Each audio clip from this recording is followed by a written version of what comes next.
Alô, som. Boa noite. Boa noite, pessoal. Que Jesus nos abençoe. Que Jesus nos fortaleça. Como de hábito, vamos iniciar os nossos estudos. Vamos fazer a nossa prece, fazer a nossa oração, para em seguida estudarmos. Vamos lá.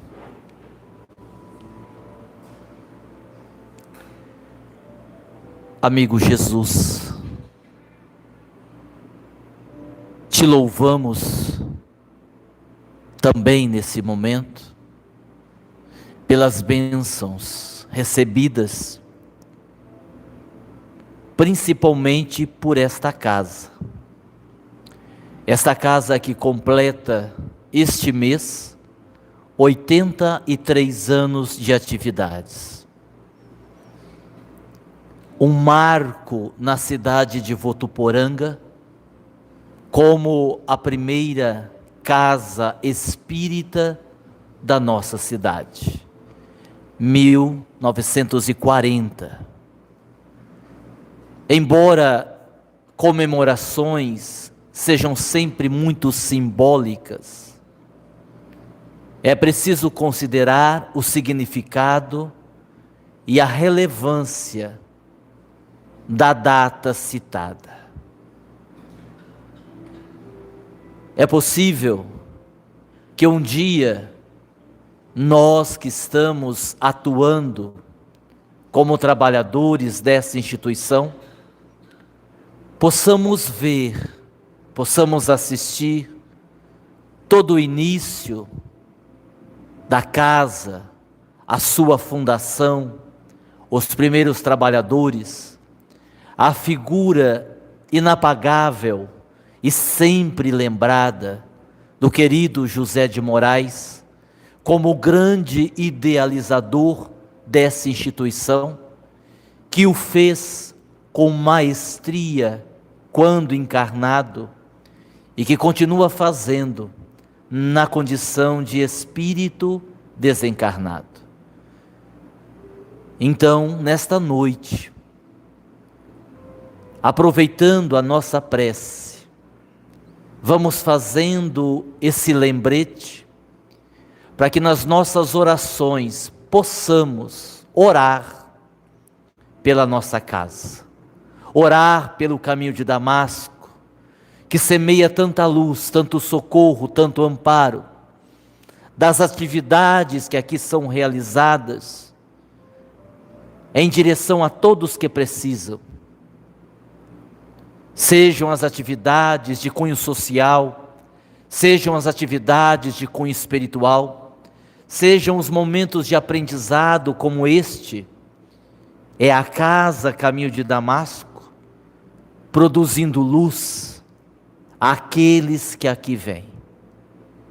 Gratidão à espiritualidade e uma gratidão especial ao amigo José de Moraes, pela sua coragem, pela sua determinação de fundar um centro espírita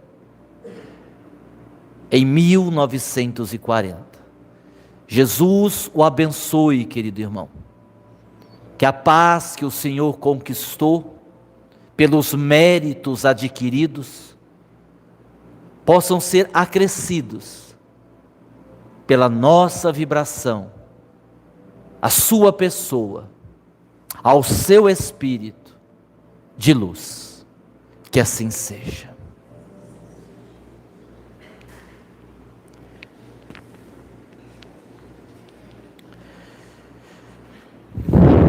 Bom, nós vamos hoje darmos continuidade ao estudo que realizamos na última quarta-feira, Curiosidades Úteis.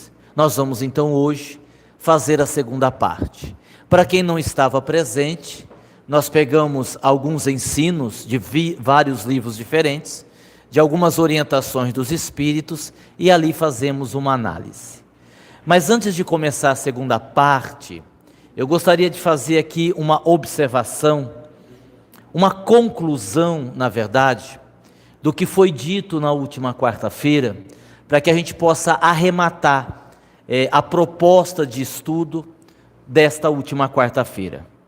Há um pensamento de Arthur Schopenhauer, que foi um filósofo alemão do século XIX, onde ele diz assim: a tarefa não é tanto ver o que ninguém viu, mas pensar o que ninguém pensou sobre aquilo que todo mundo viu. Esse pensamento, ele está em sintonia com a abordagem que nós fizemos, e citamos aqui o exemplo do filme Barbie, né? Que está chegando aí a quase 800 milhões de faturamento, prestes a passar outros filmes famosos como o Avatar. Mas para não sermos preconceituosos, falamos da Barbie, mas poderíamos também falar, que o som deu problema, poderíamos também falar do documentário sobre a Xuxa, lançado pela Globoplay, ou tantas outras minisséries como... Muito obrigado, Célia. Aliás, hoje nós estávamos aqui, está funcionando por enquanto, vou ficar com esse, vou deixar esse aqui. Nós estávamos agora há pouco fazendo uma conta de matemática, estava ali no portão conversando a Célia e o seu Carlos, e a gente tentou calcular a idade dos dois somados. Nossa, dá muitos anos. É que é raro, seu Carlos, senhor desculpa ver vocês dois juntos. A hora que eu vi, a gente foi tentar somar quantos anos daria somando os dois. Passou de 600, mas tudo bem, vamos voltar aqui. Existem alguns canais, para não falar Globo, que não pode ficar falando o nome do canal, que adoram, por exemplo, apresentar minisséries com bandido, com assassino, né? Então, vai lá, cria-se uma minissérie sobre Flor de Lis, né? Uma minissérie sobre a Matsunaga. Quem não sabe quem é a Matsunaga, só lê lá os noticiários de algum tempo atrás, é essa mesmo. Então, assim, quando a gente cita essas coisas, a gente faz duas reflexões. Primeiro, o que é que isso agrega? O que é que isso soma na nossa vida? Esse tipo de coisa? Absolutamente nada. Absolutamente nada. E a gente vai refletindo também o quanto a gente vai perdendo tempo com situações que não mereciam a nossa atenção. Às vezes até sem a gente perceber, quer ver? Pensa aí, se você viver 75 anos, em média, e você for uma pessoa que dorme, tipo 8 horas por noite, no final de 75 anos você terá dormido 25 anos. É muito tempo dormindo, não é? Se você for uma pessoa que gosta assim de comer um pouquinho demais, toma o café, o almoço, o lanche da tarde, a janta, toma uma coisinha, come alguma coisa antes de dormir, no final de 75 anos você terá consumido 42 toneladas de comida.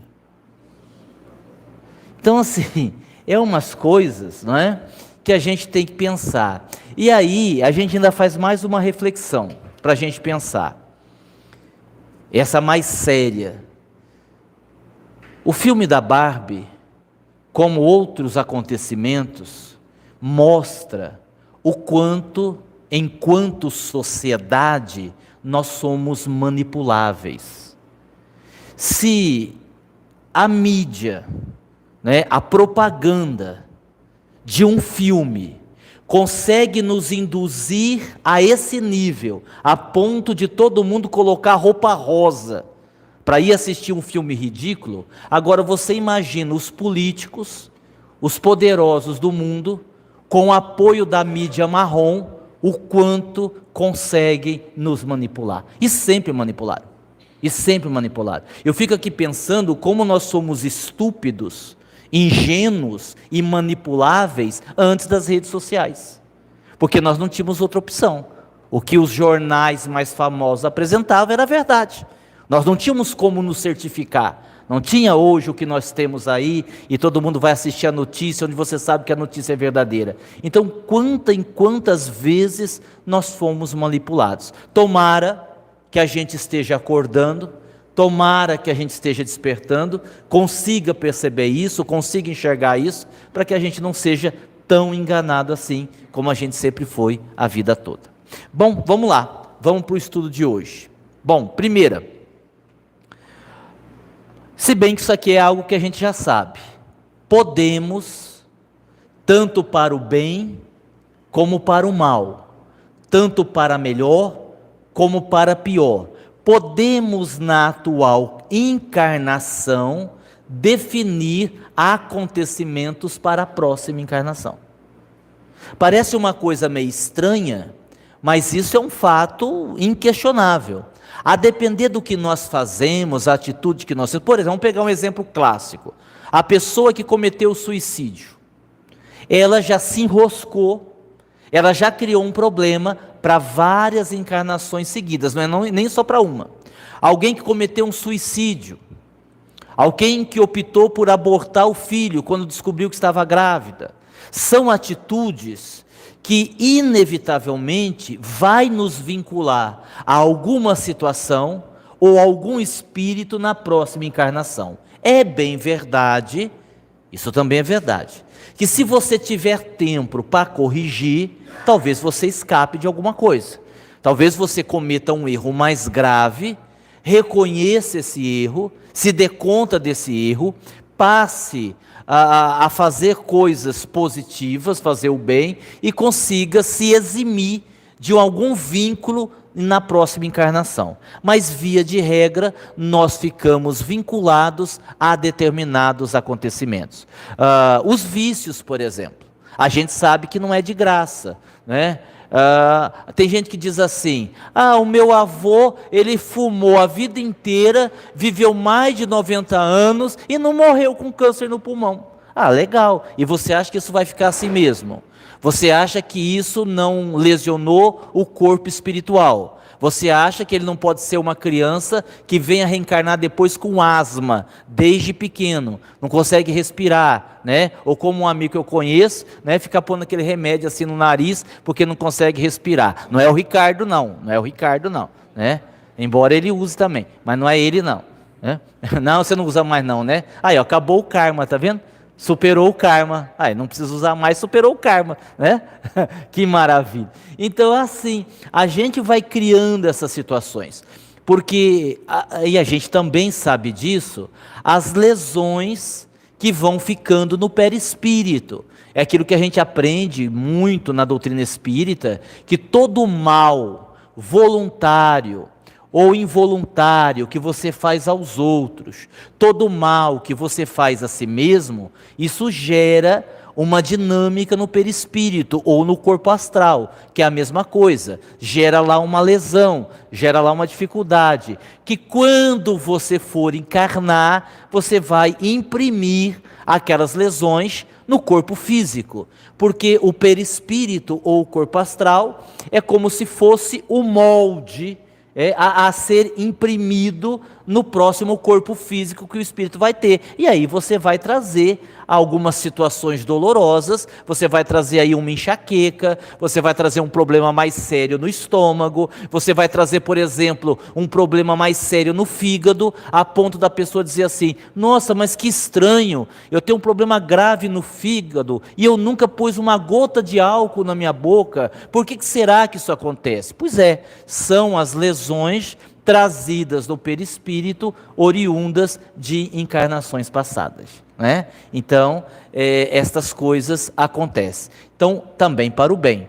Há pessoas, é raro, que conseguem fazer 2 encarnações em uma, que conseguem superar, que conseguem ir além, que os benfeitores, vamos dizer assim, vão dando corda, e o cara lá, a mulher, o homem que seja, vai pegando, vai fazendo, vai realizando, vai fazendo mais, e de repente não estava nem previsto tudo aquilo, e a pessoa abraçou, seja um trabalho social, seja o que for, e consegue aí ir bem além na sua encarnação. Então nós podemos já definir alguns acontecimentos da nossa próxima encarnação na atual encarnação, tá certo?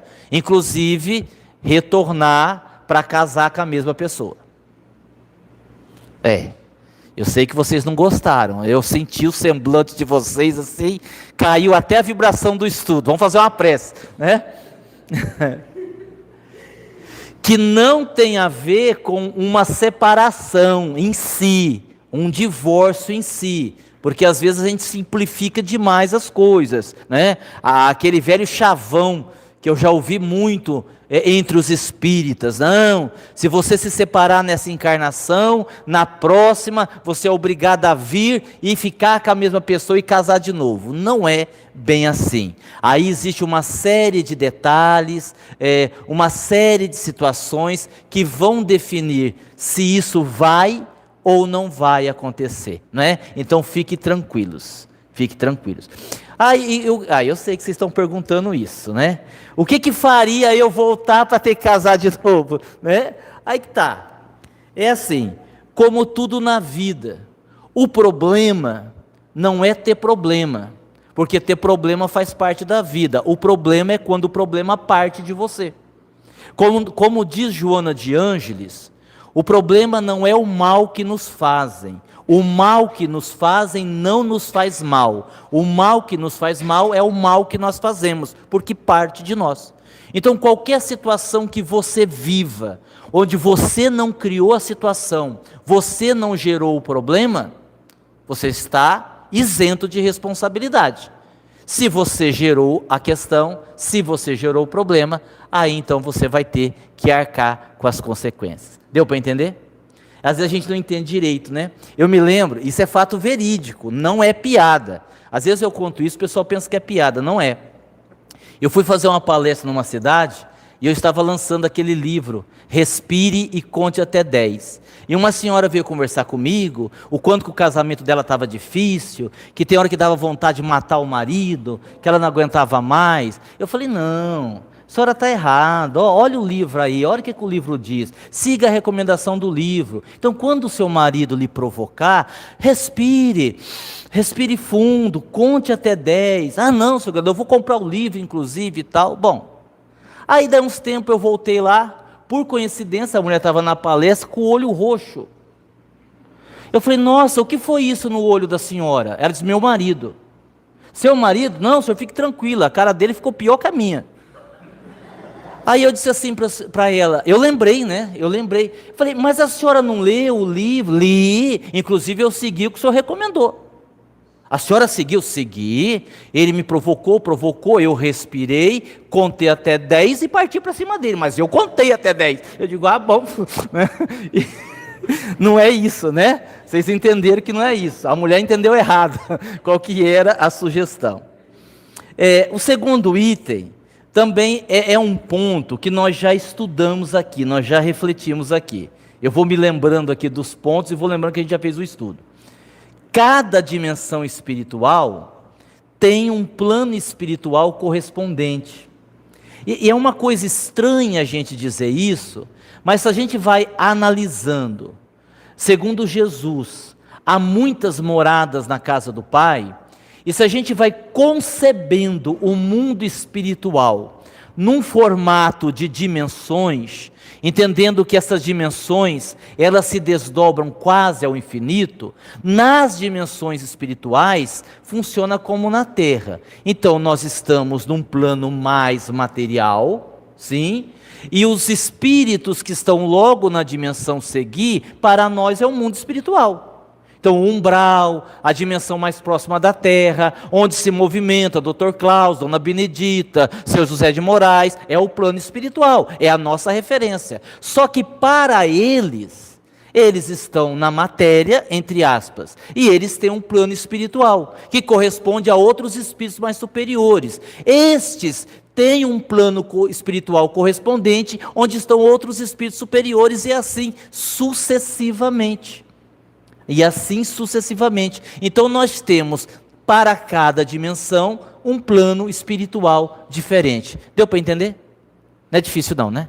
Deu para entender, né? Que aí entra aquela explicação que nós fizemos, que para a informação do plano espiritual vir para a dimensão espiritual, eles usam a tecnologia, eles usam os próprios livros, que foi quando eu expliquei por que tem médium no plano espiritual.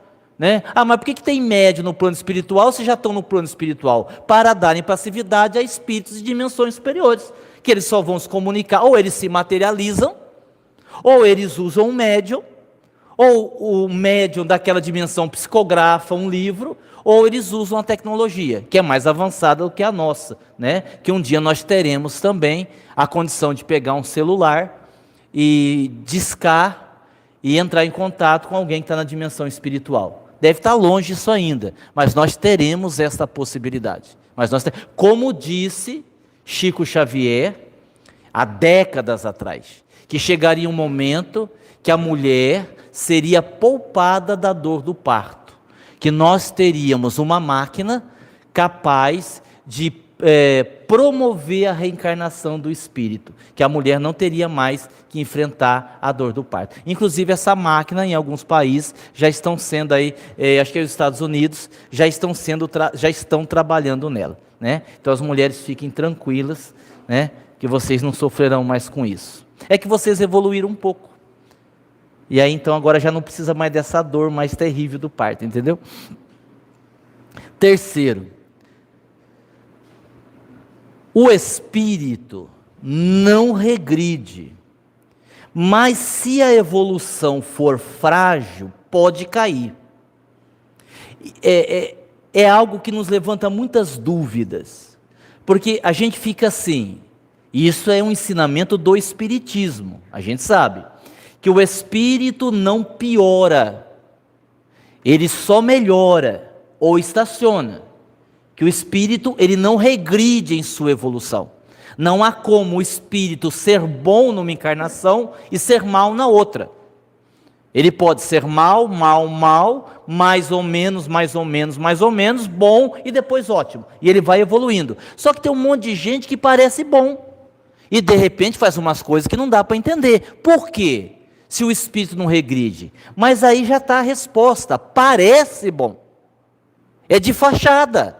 Não é real. Não é real. Há ali uma intenção de ser bom. É a mesma coisa de eu dizer, olha, todos nós que estamos aqui, a gente vem fazer sopa, a gente vem no estudo, a gente trabalha no Dr. Klaus, nós somos bons. Não. Nós somos candidatos à virtude da bondade, mas ainda não. Um exemplo bem simples que mostra isso é quando a pessoa diz assim, olha, eu tenho muita paciência, eu sou uma pessoa paciente, mas fulano me tirou do sério, eu perdi a paciência. Não, então ele não tem, porque uma vez a virtude adquirida, o indivíduo não perde mais. Quando você já conseguiu solidificar a sua virtude, quando você já solidificou a sua evolução, você não perde mais. Como nós somos espíritos que estamos construindo, colocando os tijolos, aí vem um vento e cai tudo. E quando a pessoa se assusta, nossa, mas fulano é assim, ele está diante de uma pessoa que mostrou verdadeiramente quem ele é. É assim que funciona. Até porque, eu discutia isso com uma pessoa hoje, até porque a gente tem que pensar o seguinte, tem experiências que você vai só saber como você vai lidar quando você viver. Não é assim? Se eu perguntar assim, para quem não teve, olha, como você acha que você lidaria com uma doença grave, que coloca a sua vida em risco? Como você lidaria com uma doença que o médico lhe dê 1 ano de vida? A pessoa pode dizer assim, bom, eu acho, você só acha mesmo, porque somente quando você estiver vivendo a experiência, é que a sua fé será testada, a sua capacidade de lidar com aquilo, a sua aceitação, a sua resignação, é que aí é colocada à prova. E também esse é um outro motivo. Às vezes nós somos muito bons dentro daquilo que a gente já sabe. Quando acontece alguma coisa diferente, a gente se destrambelha, se desarmoniza. Por quê? Porque aquilo nunca tinha acontecido, agora que aconteceu, eu não sei o que fazer. E aí a gente se perturba, mas não é se perturba no sentido que a gente piorou, a gente deixou cair as máscaras. Olha, eu parecia ser uma coisa, mas eu não sou. E tem coisa que é muito sutil. Eu preparei uma palestra para fazer no canal sexta-feira, pequenos traumas. Nós vamos falar sexta-feira no canal. Que, como o próprio nome já diz, são pequenos traumas, que a princípio passam despercebidos. São aquelas coisas que vão acontecendo conosco, no dia a dia, que vão se acumulando, que a gente não vai prestando atenção, porque não é grave, e aquilo vai gerar um problema. Quer ver uma coisa boba, que pode gerar um problema na idade adulta? Você é criança, menino, você chora, e o que você ouve do seu pai? Moleque, homem não chora, engole esse choro. Engole esse choro, homem não chora. Você sabe o que essa criança vai aprender? Que não vale a pena externar sentimento. Que não vale a pena. Dá benção para o seu avô, dá benção da sua avó. Vão lá na casa do avô, da avó, eu não quero ir. É seu avô, é sua avó. Você tem que ir e pede benção. O que a criança vai aprender e vai crescer? Eu não posso dizer o que eu sinto, porque é ruim. Eu tenho que obedecer o que me mandam fazer. Isso é pequeno trauma que vai acontecer no dia a dia. Aí eu estava preparando a palestra, eu fico sempre me exercitando, né? Porque tudo que eu falo para os outros eu tento que aplicar em mim. Eu tento, pelo menos. Nem sempre eu consigo, mas é um exercício que eu tenho que fazer. Não tem graça nenhuma eu ficar dizendo para os outros fazer e não aplicar em mim. E eu fiquei assim pensando, mas será que eu tenho algum pequeno trauma que gerou algum problema em mim? Eu lembrei. Tenho raiva da minha mãe até hoje.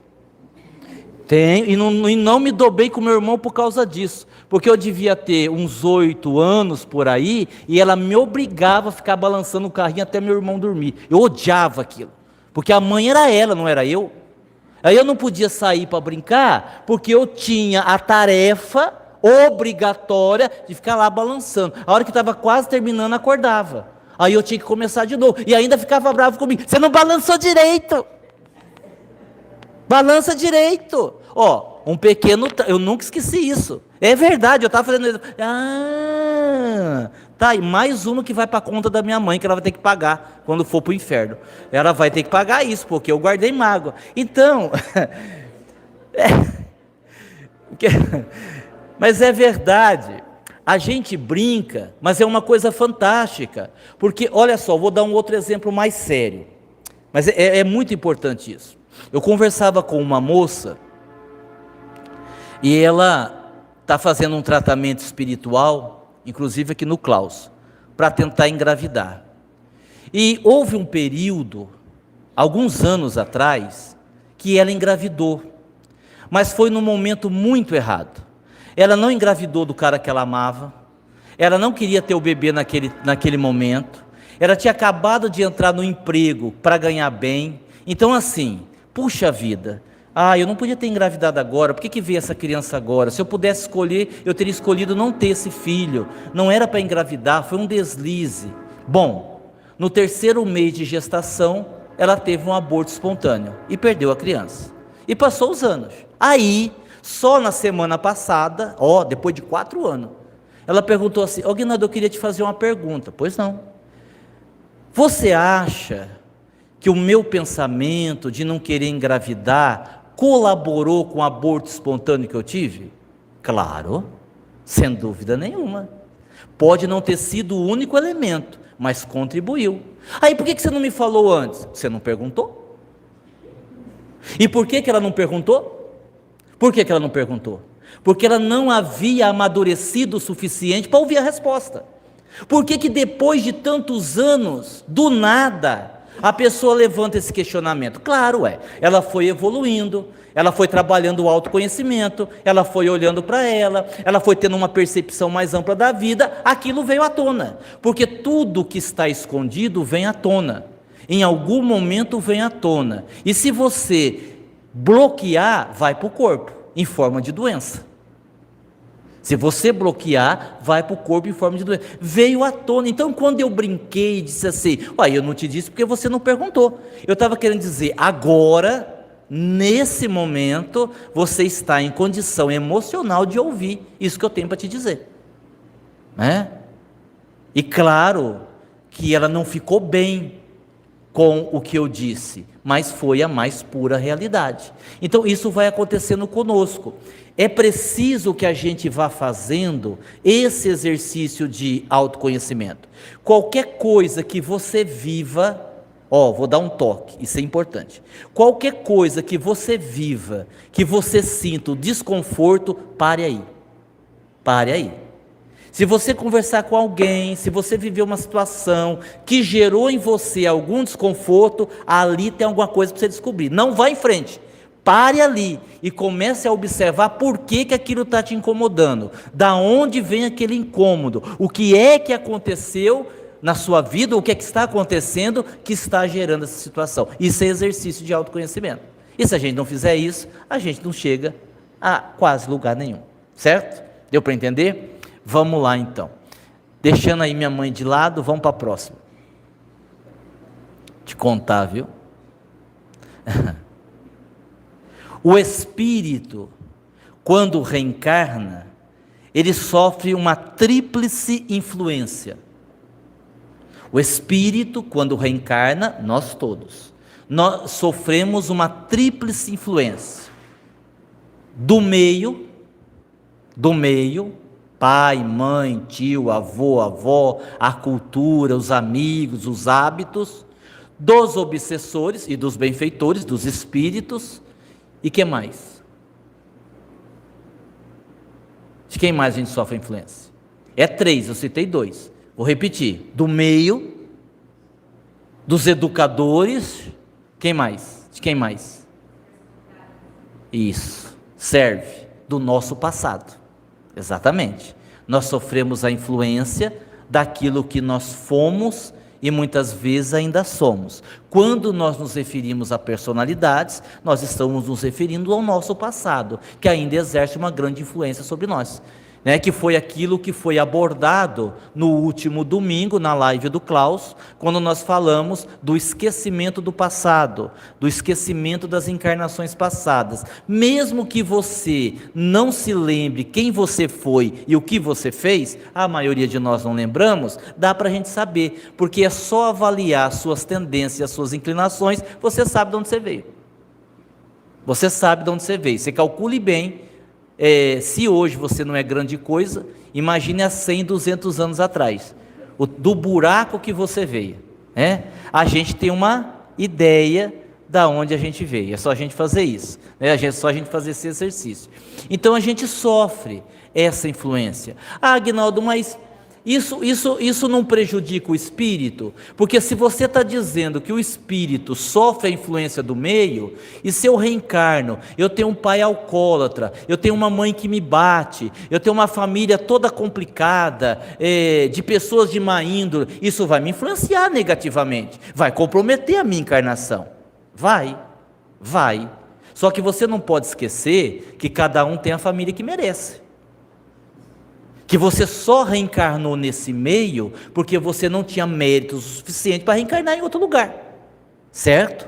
Porque senão realmente parece injusto.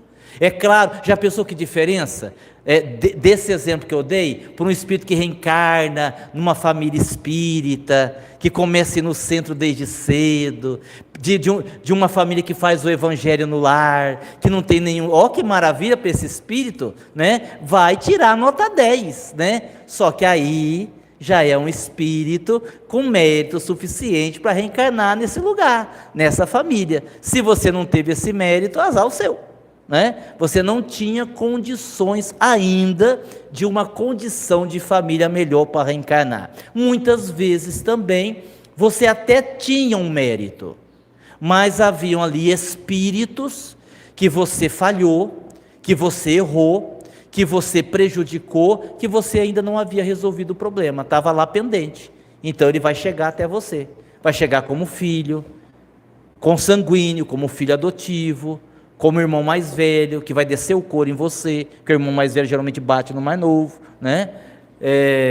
Como uma mãe complicada, e etc, de várias formas possíveis. Então, às vezes, no geral, no âmbito geral, você está até bem, até dava para você ter uma família mais legalzinha, né? Mais bonitinha, né? Mais tudo encaixado, mas aí é lá o filho que você abandonou, é lá o outro processo que você criou, que você vai ter que resgatar. E aí então você vem perto dessas pessoas complicadíssimas que a gente sabe o que fez, ou pelo menos desconfia.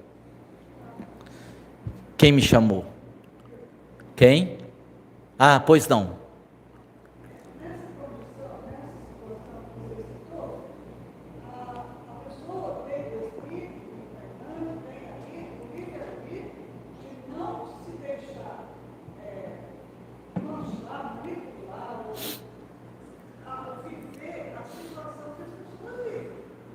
Sim,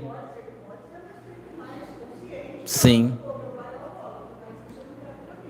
sim, pode, claro. É o que está no livro dos Espíritos, porque a dona Vilma está perguntando, para quem está pelo canal, que não ouviu a pergunta, se o espírito, mesmo reencarnando nessas condições, não pode se livrar dessa influência e ainda assim se tornar um homem de bem. Claro, Kardec perguntou isso. Kardec perguntou assim aos espíritos: quando alguém está mergulhado, a pergunta está exatamente assim: quando alguém está mergulhado numa atmosfera de vícios, o mal não se torna para ele um arrastamento irresistível? E os espíritos respondem assim: arrastamento sim, irresistível não. É? Irresistível não.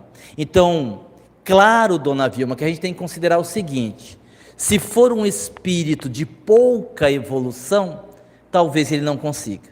Se for um espírito de mediana evolução, já com uma certa evolução, ele provavelmente vai conseguir driblar aí todos os problemas e seguir adiante. Isso pode ser dito também em relação aos traumas, né? Por que nós temos tantos traumas? Pela nossa pouca evolução. Por exemplo, você pegar a infância de Chico Xavier, ele tinha tudo para ser um esquizofrênico, né? A mãe que morre cedo e depois a nasce que enfia garfo na barriga, né? Quer dizer, uma criatura dessa poderia ter se transformado em quê? Claro que nós estamos falando aqui de Chico Xavier, né? Que está acima da média. É porque assim, quando a gente fala de Chico Xavier, se a gente for falar de mediunidade, a gente tem que falar assim: você tem os médiums e você tem Chico Xavier, né? Você tem os médios e tem Chico Xavier. É fantástico. Eu estava assistindo outro dia uma entrevista do Geraldinho Lemos, que frequentava muito a casa do Chico, e ele narrou um fato curioso, que quando o Chico recebia muitas cartas, naquela época era carta, né? Recebia muita carta, e diz que o Chico pegava a carta e dizia: olha, Geraldinho, essa nossa irmã está sofrendo muito, um filho problemático, coitada, está desesperada. E o Geraldinho perguntava assim: ô Chico, mas você está falando da carta, mas você não abriu. Aí o Chico dizia assim: olha, eu não sei como é que acontece isso, mas quando eu pego a carta, eu entro na frequência da pessoa, e eu sei exatamente o que ela está pensando, o que ela está pedindo, eu não preciso abrir a carta. Não é uma coisa extraordinária isso? Entre os muitos fenômenos, se a gente for estudar a vida do Chico em relação a fenômeno mediúnico, é uma coisa realmente, tanto é que ele foi estudado na época pela NASA, vieram cientistas dos Estados Unidos estudar a mediunidade dele, né? E aí nessa própria entrevista, o Geraldinho Lemos narra que foram 6 vezes. Eu não conhecia, não sabia que era tudo isso. Foram 6 vezes que juízes acataram a psicografia de Chico Xavier para inocentar pessoas. A gente tem aquele caso mais famoso, né? Do menino que matou o outro, que foi, na verdade, não matou, a arma disparou, mas teve um caso também muito interessante, esse caso eu não conhecia, de um farmacêutico que cometeu suicídio. Ele programou seu suicídio e se matou. E ele estava noivo. E quem estava com ele era a noiva. Então a família deduziu, e tudo indicava, que a noiva havia assassinado ele. E aí, através do Chico, ele vem numa mensagem dizendo que ele estava sofrendo muito, mas ele havia cometido suicídio. Ele havia programado suicídio, não tinha sido a noiva dele, e ela foi inocentada com essa carta de Chico Xavier, né?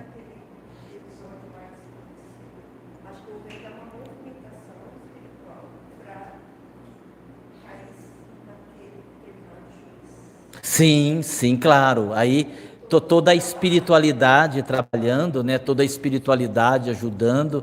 Então são essas coisas fantásticas. Ah, mas isso não acontece mais hoje em dia. Não é que não acontece, acontece. Acontece muito. Muito é maneira de dizer. O problema é que a gente não tem médiums dessa envergadura, tanto a condição mediúnica como a condição moral, né? Como a condição moral, que influencia muito e que permite ao médium um tipo de situação dessa natureza. E isso dos relatos que a gente fica sabendo, né? Isso é o que está colocado em livro, nas biografias. Sabe-se Deus quantas experiências aconteceram dentro dessa linha da mediunidade, né? Fantástico, fantástico. Eu não vou citar nome, porque envolve particularidade, é uma coisa pessoal, e vocês vão deduzir quem é, e eu não vou dizer o nome, mas eu conheci o Chico, eu tive a oportunidade de ir lá 2 vezes, antes dele desencarnar, li as obras do Chico, e eu até hoje conheci só uma pessoa com essa capacidade mediúnica que se aproxima do Chico, só uma pessoa. E olha que eu conheci muitos médios, muitos médios. Viajando aí para esse Brasil afora, eu conheci muitos médios, só um que se aproxima aí dessa capacidade do Chico. Uma coisa fantástica, né? Vamos lá para a próxima. Isso aqui a gente trabalhou num domingo desses. A cura ou a autocura não é um processo milagroso. A cura ou a autocura não é um processo milagroso. Eu conversava hoje com a Suzy, salvo honrosas exceções, como às vezes é difícil na terça-feira, como as pessoas, e não são todas, é claro, têm uma dificuldade em aproveitar o momento que estão tendo. É a pressa para ir embora, é a conversa dentro do salão que atrapalha a palestra, é o maldito do celular tocando toda hora, é a pessoa fazendo cara feia porque vai demorar, é tudo quanto é pessoa querendo passar na frente, porque tem que ir no médico, tem que ir na farmácia, porque tem que ir não sei aonde, e elas não aproveitam o momento de estar aqui dentro, de receber a energia. Ah, mas tem muita gente. Cara, você quer o quê?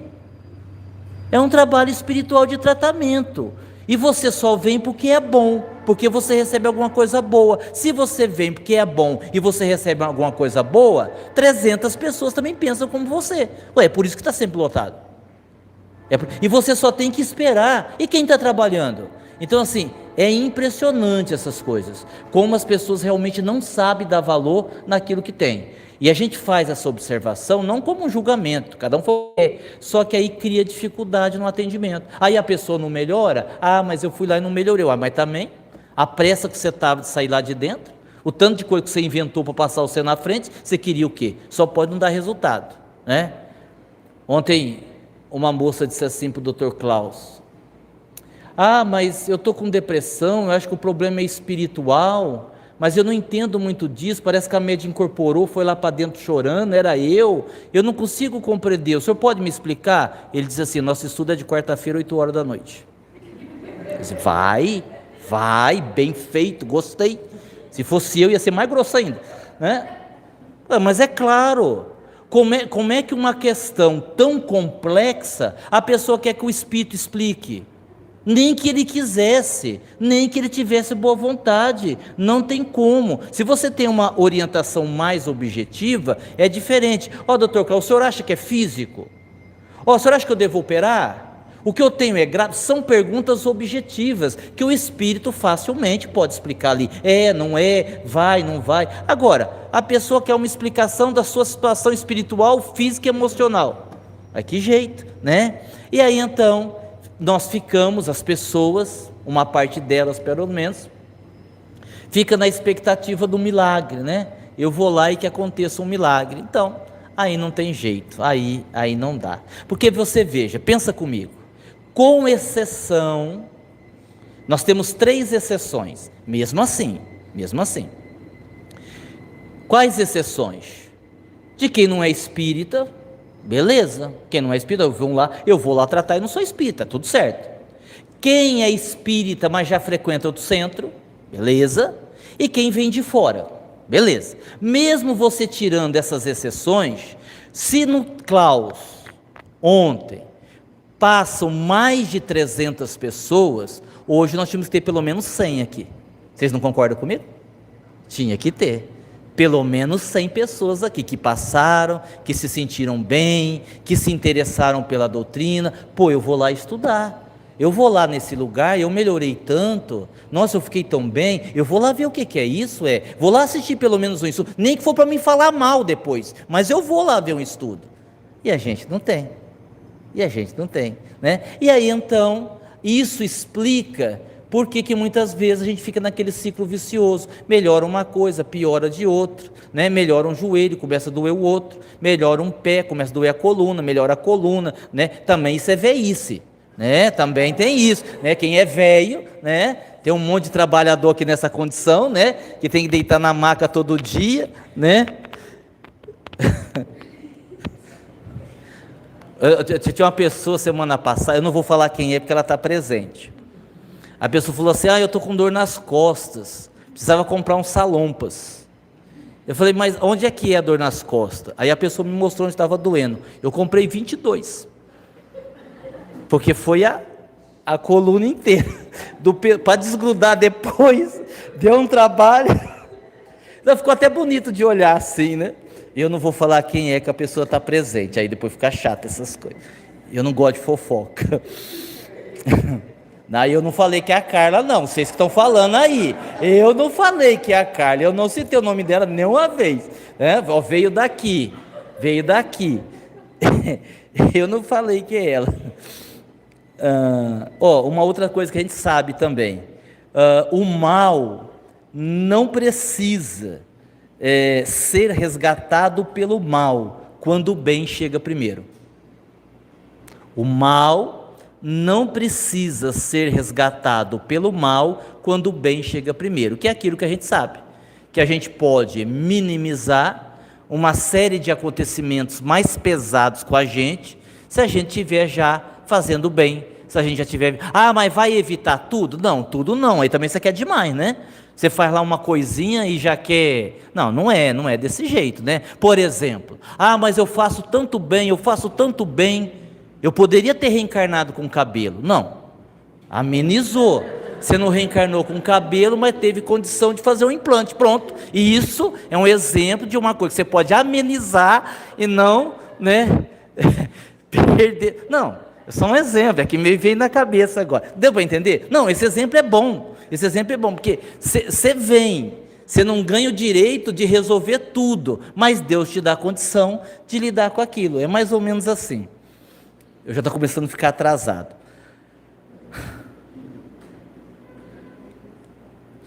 A verdade pode ser observada por ângulos diferentes. Quase sempre, quase tudo é relativo, é subjetivo. Porque nós estamos lidando com esse tipo de verdade, as verdades subjetivas. Tem algumas coisas que são absolutas: Deus, o amor, a caridade, a ética, isso é absoluto, isso é inegociável. Agora, existem tantas outras coisas, que foi o exemplo que eu dei outro dia do cachorro, lembram? Que a pessoa não tinha condição de fazer a cirurgia e ela queria saber se ela tinha o direito de fazer eutanásia no cachorro. Tem algumas coisas que são subjetivas. Se você considerar que cada pessoa só dá aquilo que tem, às vezes aquilo que você acha que é um erro gravíssimo, para aquela pessoa não é, se você considerar o contexto, se você considerar a condição, se você considerar o que a pessoa passou. E eu não estou eximindo a pessoa de responsabilidade, não estou, mas existem situações na vida onde há uma amenização, e existem outras que há um agravamento. Sem dúvida nenhuma, existem algumas outras que há um agravamento.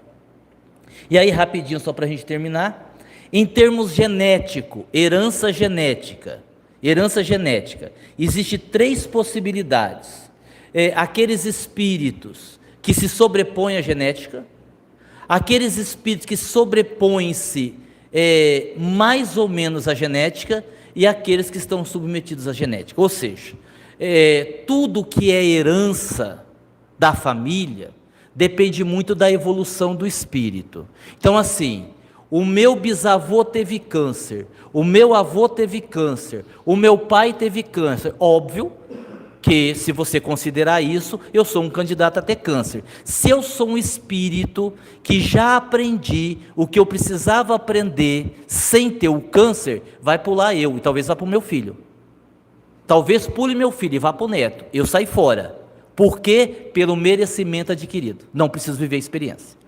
Há espíritos, e aí se encaixa a maioria de nós, que essa questão da genética dá uma misturada. Tem coisa que o espírito consegue escapar e tem coisa que ele não consegue escapar. A genética prevalece e ele vai herdar aí do pai, da mãe, do avô, uma série de coisas. E há aqueles que não tem como escapar. Vai pegar tudo de ruim que tinha, vai vir para você.